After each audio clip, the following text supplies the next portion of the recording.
नमस्कार दोस्तों, आपके चैनल में आपका स्वागत है।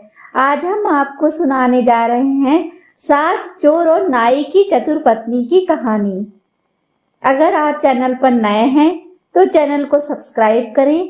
कहानी पसंद आए तो लाइक करें। बहुत समय पहले की बात है। एक नाई और उसकी पत्नी रहते थे। उनके कोई संतान नहीं थी, वे दोनों ही रहते थे। नाई बहुत ही आलसी व्यक्ति था। जब उसकी पत्नी उसे बार बार ताना मारती तब वह अपने काम पर जाया करता था। जब वह किसी के बाल काटता तो उसका कान काट देता और जब किसी की दाढ़ी बनाता तो उसका गाल काट देता। वह ऐसे ही करता रहता था। जब ऐसा काफी समय तक जब वो ऐसा करता रहा तो उसके ग्राहकों ने उसके पास आना बंद कर दिया और कोई भी उससे ना बाल कटवाता था और ना ही उससे दाढ़ी बनवाता था। नाई की पत्नी उसे बहुत ताना मारती कि कुछ काम करो, कुछ काम करो। तो नाई कहता, जब मुझसे कोई बाल नहीं कटवाता है, दाढ़ी नहीं बनवाता है तो मैं कहाँ से काम करूं? नाई की पत्नी उसे कहने लगी, जब तुमसे कोई कुछ काम नहीं होता है तो जाकर कहीं से भीख ही मांग लाओ। नाई अपनी पत्नी से बहुत डरता था। नाई की पत्नी नाई से कहने लगी कि चले जाओ, राजा के यहाँ लड़के का जन्म हुआ है। राजा गरीबों में खैरात बांट रहे हैं, तुम भी चले जाओ, कुछ राजा के यहाँ से ले आओ। तो नाई अपनी पत्नी से बहुत डरता था। नाई ने एक बार भी नहीं कहा कि वह कुछ मांगने नहीं जाएगा और अपनी पत्नी की बात सुन जब वह राजा के दरबार में पहुंचा तो कहने लगा कि राजा साहब, मुझे कुछ दे दीजिए, मैं बहुत गरीब हूँ, मेरे पास कोई काम नहीं है, आप मुझे कुछ दे दीजिए। राजा बोले, क्या मांगते हो? तो वह कहने लगा, कुछ भी दे दीजिए। राजा ने कहा, मैं तुम्हें एक जमीन का टुकड़ा दे देता हूँ। राजा ने उसे एक जमीन का टुकड़ा दे दिया और उस पर तुरंत ही राजा ने आदेश जारी कर दिया। तो नाई ने सोचा, नाई इतना समझदार तो था नहीं, तो नाई ने सोचा जब राजा ने दिया है तो अच्छा ही कुछ दिया होगा मुझे। नाई जो था वापस अपने घर आ गया। नाई की पत्नी ने कहा कि खाली हाथ चले आए, राजा ने तुम्हें कुछ दिया नहीं? तो नाई कहने लगा कि राजा ने मुझे एक जमीन का टुकड़ा दिया है। तो नाई की पत्नी बोली, कुछ धन दौलत सोना जवाहरात कुछ नहीं मांगा राजा से? नाई बोला कि राजा ने मुझे जमीन का टुकड़ा दिया है तो वही कागज मैं ले आया। तब नाई की पत्नी और नाई दोनों उस जमीन के टुकड़े को देखने गए। नाई की पत्नी जब उस जमीन के टुकड़े को दोनों देखने गए तो खेत पर जब वह पहुंचे तो एक गन्ने के खेत में नाई की पत्नी ने देखा कि 7 व्यक्ति छुपे हुए हैं। नाई की पत्नी को शक पड़ गया कि ये 7 चोर लग रहे हैं मुझे। नाई की पत्नी ने अपने मन में एक उपाय सोचा और वह अब नाई से बोली कि देखो जी, सुनते हो, अब मैं जैसा कहूँ, अब मैं जैसा करूँ पीछे से ही वैसा करते जाना। नाई ने कहा, ठीक है। जो 7 व्यक्ति छुपे हुए थे गन्ने की खेत में, वो नाई की पत्नी को दूर से देख रहे थे। नाई की पत्नी ने भी ये देख लिया था कि वो लोग उन्हें देख रहे हैं। तो नाई की पत्नी ने क्या किया, वो उस जमीन के टुकड़े पर जो था पूरा ऐसे ऐसे घूमने लगी, जैसे कि कुछ उसमें नीचे सिर को झुकाकर ऐसे करके कुछ घूम घूम कर देखने लगी, जैसे कि जमीन पर वो कुछ ढूंढ रही हो। तो नाई भी उसके पीछे पीछे जैसा वो करती वैसे वो पीछे पीछे वो भी ऐसे ऐसे करके देखने लगा। तो जब कोई आसपास कोई व्यक्ति निकलता तो वह जो थी बैठ जाती, नाई भी बैठ जाता, तो फिर से वो ढूंढने लगते। तब जब उसमें से जो 7 चोर गन्ने के खेत में छुपे हुए थे उसमें से एक चोर बाहर निकल कर आया और वो नाई की पत्नी से बोला कि आप इसमें क्या ढूंढ रही हैं? तो नाई की पत्नी ने कहा कि मेरे बाबा ने इसमें कहीं, इस जमीन के टुकड़े में कहीं सोने की मोहरें छुपा रखी हैं, सोने और चांदी की मोहरों को छुपा कर रखा है। अब किस जगह पर, मैं उस समय बहुत छोटी थी तो अब इसमें पता नहीं किस जगह पर बाबा ने छुपाया था। तो मैं वही जगह जो है देख रही थी घूम घूम कर कि बाबा ने वो जो मटका जो था सोने और चांदी की मोहरों का वो किस जगह छुपाया था। फिर पत्नी बोली चोर वहीं खड़ा था। तभी नाई की पत्नी नाई से बोली, सुनते हो जी, अब चलो घर चलते हैं, शाम हो गई है। अब कल मजदूरों को लेके आएंगे, तब यहाँ मैं इसे खुदवाऊंगी पूरी जमीन को, और तब ही वो घड़ा देखना बाहर निकलेगा। चलो जी चलते हैं घर। नाई की पत्नी और नाई वहां से चले गए तो 7 चोर जो थे सातों वो बाहर निकल आए। उस व्यक्ति ने जो एक चोर पहले बाहर निकल कर आया था उसने बताई, तो सातों ने रात को जो था उस जमीन के टुकड़े को खूब खोदा। अच्छा, जब नाई की पत्नी सुबह जब वो उस खेत में गई तो उसने देखा कि जमीन जो थी वो पूरी तरह से खुदी हुई पड़ी थी, जैसे कि उस खेत को उस जमीन के टुकड़े को हल से जोता गया हो। नाई की पत्नी मन ही मन मुस्कुराई और सोचने लगी कि क्या उपाय मैंने सोचा कि जो मेरा काम बन गया। फिर वह दुकानदार के पास गई और बोली, मुझे गेहूं के बीज दे दो, मैं आपको अभी पैसे नहीं दे सकती। खेत में जब गेहूं पैदा होंगे तब मैं आपको इसका 3 गुना करके वापस कर दूंगी। दुकानदार ने भी सोचा कि इस इतने गेहूं का जितने मैं गेहूं इसे बीज के लिए दूंगा तो उसका मुझे 3 गुना मिलेगा। ये सोचकर उसने भी उसे गेहूं दे दिए। अब उसने उन गेहूं को खेत में दोनों ने मिलकर बो दिया और फिर घर चले गए।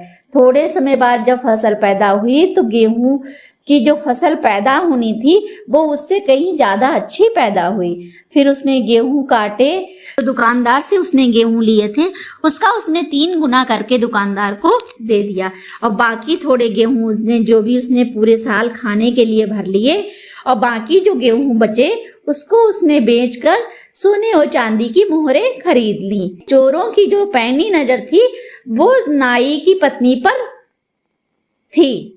वो लोग देख रहे थे कि नाई की पत्नी क्या क्या कर रही है। एक दिन उसके घर में चोर घुस पड़े शाम के टाइम और बोले, हमारा हिस्सा चाहिए।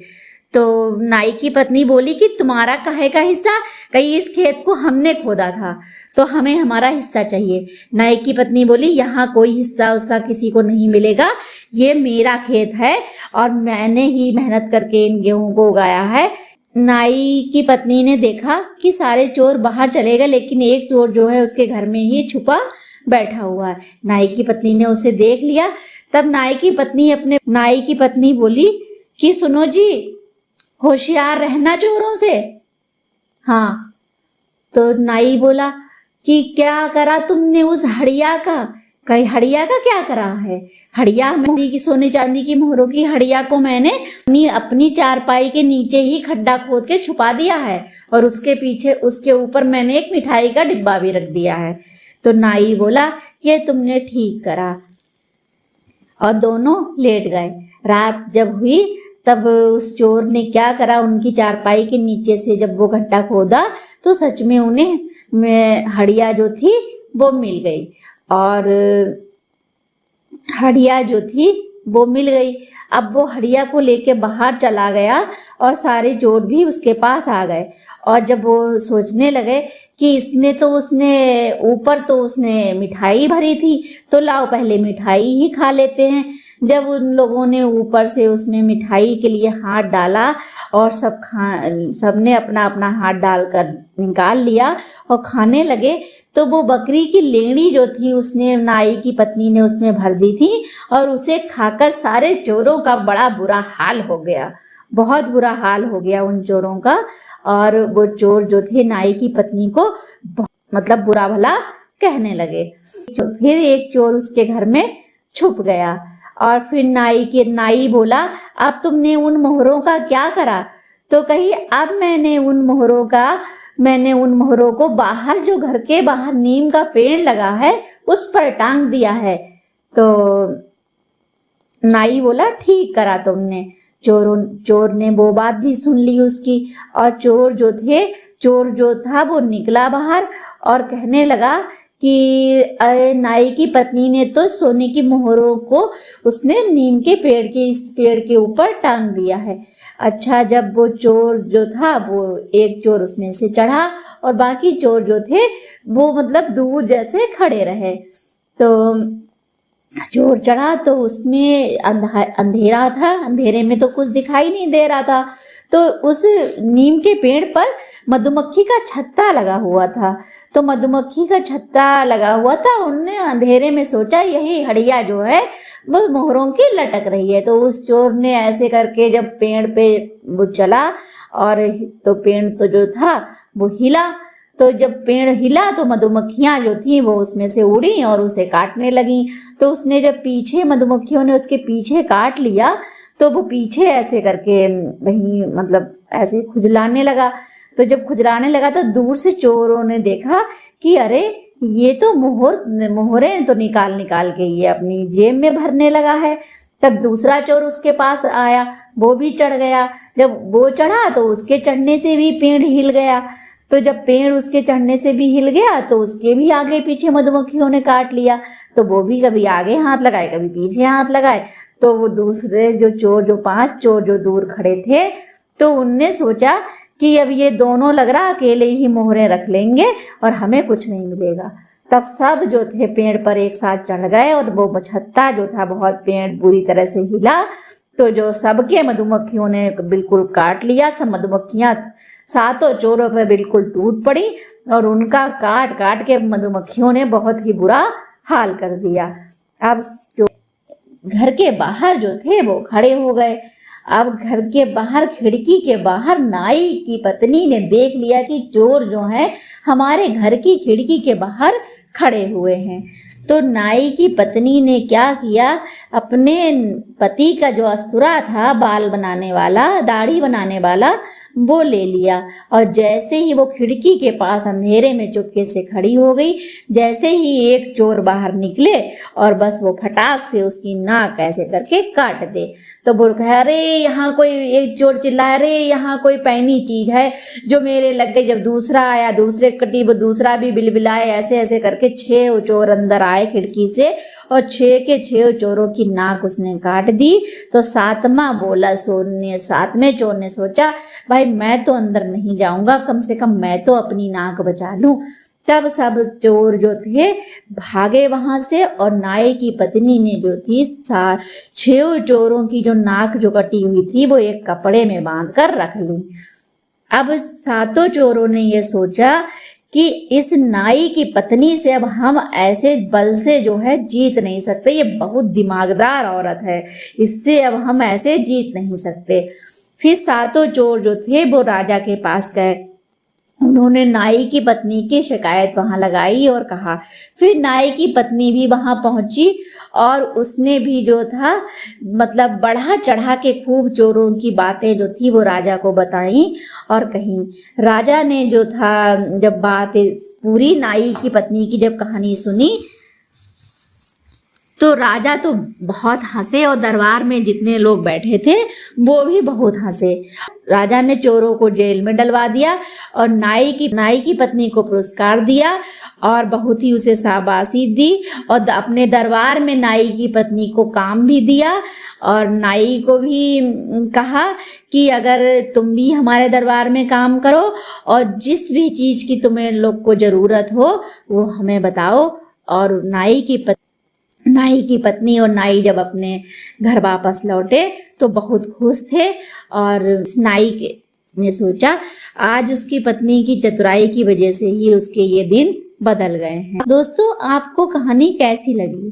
कहानी अच्छी लगी हो तो वीडियो को लाइक करें, शेयर करें। चैनल पर नए हैं तो प्लीज चैनल को सब्सक्राइब जरूर करें। दोस्तों, कमेंट बॉक्स आपका है, आप अपने विचार जरूर लिखा करें। धन्यवाद।